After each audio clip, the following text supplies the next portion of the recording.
Hey everyone, welcome back to the channel. Today we're going to be discussing the Apple Vision Pro.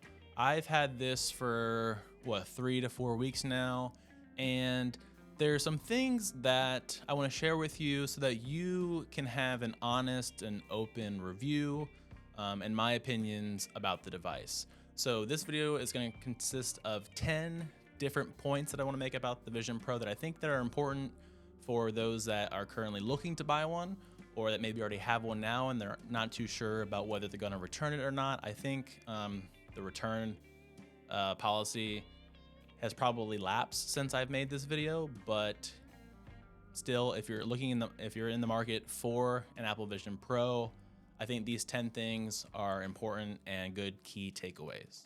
So for number one, the screen glare. This is, as far as I'm aware, down to the type of lenses in the Apple Vision Pro, but the internal glare is absolutely horrendous.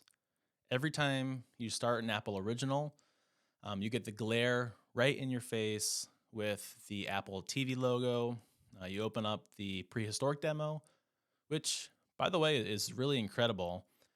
The opening credits there also just glare right in your face, like it's a hall of mirrors. It's worse, I think, than the Quest 3, which was already pretty bad with its pancake lenses, but you can forgive this kind of thing at $499 plus tax. You can't really forgive it at $34.99 plus tax.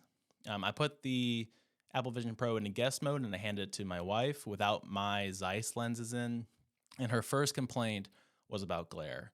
She noticed within 5 seconds, and the next complaint was about blurriness, or the smearing, or some people call it motion blur, when moving her head side to side. That pretty much sealed the deal. She had a good time demoing it and playing around with it, but I don't think she would ever keep it. It annoyed me, though, while trying to watch part of a movie, which truly is a great treat aside from the glare. As long as you don't move your head too much. We'll get more into that in point 3. Number 2, the stock headband is a joke. It's there to look pretty in marketing material, but everyone knows the dual loop is much more supportive of the AVP's weight. Nobody looks at the dual loop, though, and sees sexiness, but Apple knew they had to include it in the box, so they did. Sure, if you have hair, I don't have much. It's not great, but then quite frankly, if you have hair, you're pretty much doomed to either squish it or use the stock band and experience a squished face due to lack of top of head support. So number 3 is that smearing or motion blur. I honestly have no idea why it's as bad as it is, but the smearing is horrific. You turn your head left and right and everything just smears, whether you're in mixed reality or full-on VR. What's most interesting is that the OLED panels are wonderfully responsive. If you drag a web page up and down without moving your head at all, it's all super sharp and readable. Fantastic. It's perfect. If you move your head up and down, though, yikes. As I have a Quest 3 right here with me, it's easy to go back and forth between the two, and the Quest 3 does not have any of this smearing or motion blur. Point number 4, color fringing. Yes, it's definitely there, especially obvious toward the edge of the frame. Number 5, low field of view. I don't have numbers on it, but it's obviously less than the Quest 3, and you feel like you're really wearing more of a scuba mask. And note that none of the promotional materials show any of this field of view or color fringing in their materials. Number 6 are the speakers. These are way better than the Quest 3 ones, which really shouldn't come as a surprise. Everyone seems to praise the Quest 3 speakers, but I've never really understood the praise. They're serviceable, acceptable, and that's about it.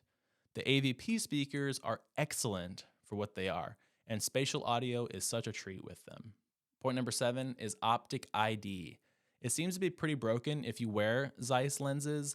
I only got it to work by squishing the Vision Pro with the thin light seal against my face while I set it up. And to unlock my Vision Pro, I have to squish it against my face every time.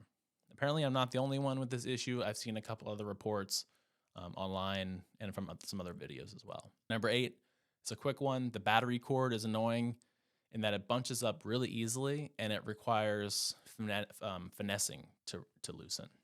Number 9, taking this thing off is such a relief in terms of head freedom. I'd much rather sit in front of my 27-inch or 32 display and work than my Apple Vision Pro. Number 10, the whole packaging and setup experience is definitely top tier, minus Optic ID for Zeiss users. So I think overall, this really is an incredible piece of tech. The screens, though, ultimately make or break the device. And in this case, due to the lenses and the smearing, it's an easy turn off for me.